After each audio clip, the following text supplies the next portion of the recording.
Drama serial कलंदर में आज की एपिसोड में सारे बैठे होते हैं तो गुल्लू कहता है कि आपको पता है अदन आपी बड़ी मशहूर हैं, जो दुआ करती हैं इनकी दुआ कबूल हो जाती है। गांव वाले इनको कलंदर के नाम से याद करते हैं, जिस पे वो अदन कहती है नहीं नहीं ऐसी कोई बात नहीं है, वो लगता है शायद मेरा मजाक उड़ाते हैं या मुझे छेड़ते हैं, लेकिन मैं उनकी बातों से तंग नहीं आती।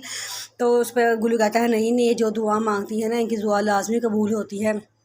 तबरेज़ कहता है अच्छा जी, तो फिर तो ये कलंदर साहब है, ऐसा करो तुम इनका एक मज़ाक बना लो, वहाँ बैठ के ये ला करेंगी और लोगों के लिए दुआएं करेंगी और तुम उसके हिस्से के पैसे बटोर हो जाना, पैसे के पैसे भी आते जाएंगे और मशहूरी भी हो जाएगी, सारे हंसना शुरू हो जाते हैं।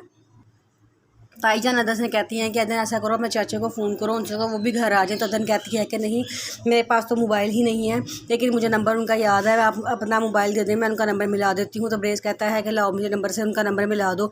वो उनको नंबर मिला देती है, उसकी चच्ची उसको साइड पर ले जाती हैं और वहाँ जाकर उसको बड़ा मारती हैं और कहती हैं कि तुम्हें क्या ज़रूरत थी कि ये बात का इतना इशू बनाने की कि मेरे पास तो मोबाइल ही नहीं है। वो कहती है कि मैंने कोई इशू नहीं बनाया था चची जान, मैंने तो सिर्फ इतना ही बताया था कि मेरे पास मोबाइल नहीं है, क्योंकि वो मुझे कह रही थी कि उनको फ़ोन कर दो, तो मैं कहाँ से फ़ोन करती। फिर वो कहती हैं चुप करके अंदर आ जाओ और अब ज़रा शोर ना मचाना किसी बात का। वो फिर चुप करके अंदर आ जाती है। फिर सारा खानदान दोनों फैमिली चचा की होता है कि दोनों फैमिलियाँ मिलके किसी साथ वाले गांव में चली जाती हैं और कहते अदन को तबरेज़ को घर छोड़ जाती हैं, साथ गुल्लू भी घर होता है और कहते हैं कि हम रात को लेट आएंगे, हमारा इंतज़ार ना करा, तुम लोग सो जाना।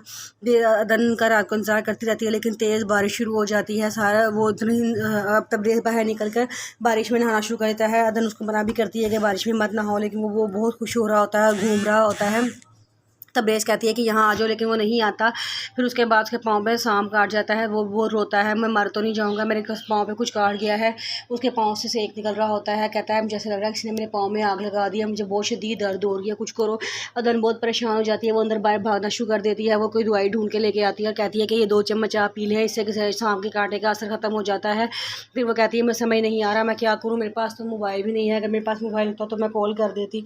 फिर तबरेज़ से कहती है अपना मोबाइल दे दे, मैं उन्हें घर वालों को फ़ोन कर देती हूँ। वो उनको फ़ोन करती है, लेकिन फ़ोन भी नहीं मिल रहा होता और बहुत शदीद बारिश हो रही होती है। अगर उनको कोई बात समझ नहीं आ रही होती कि वो क्या करे, कभी वो इधर भी जाती है कभी वो उधर जाती है, लेकिन बहुत परेशान होती है। अचानक अदन के ज़हन में आता है क्यों ना मैं 2 नफल पढ़ के अल्लाह ताला से दुआ करूँ, अल्लाह पाक मेरी दुआ ज़रूर सुनेगा। अदन नमाज़ वज़ू करती है, नमाज़ पढ़ती है, 2 नफल पढ़ती है। 2 नफल पढ़ने के बाद अल्लाह ताला से दुआ करती है कि अल्लाह पाक कोई गैबी मदद भेज दे, मैं बहुत परेशान हूँ, मैं अकेली हूँ, मैं क्या करूँ इस वक्त, ये तकलीफ़ में है, इसको तकलीफ़ से निजात दिला दे। इतनी देर में दरवाज़ा दस्तक होती है, एक डॉक्टर साहब आते हैं। गुल्लू कहता है कौन है, तो वो कहते हैं मैं डॉक्टर साहब हूँ।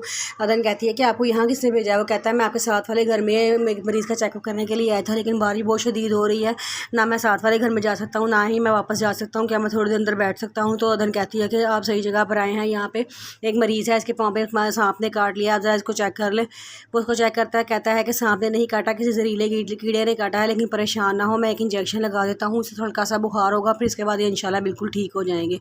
अदन अल्लाह ताला का बहुत शुक्र अदा करती है, तबरेज़ भी बहुत शुक्र अदा करता है कि वो ठीक हो जाता है। सारी रात अदन उसी खत तवाज़ा में लगी रहती है।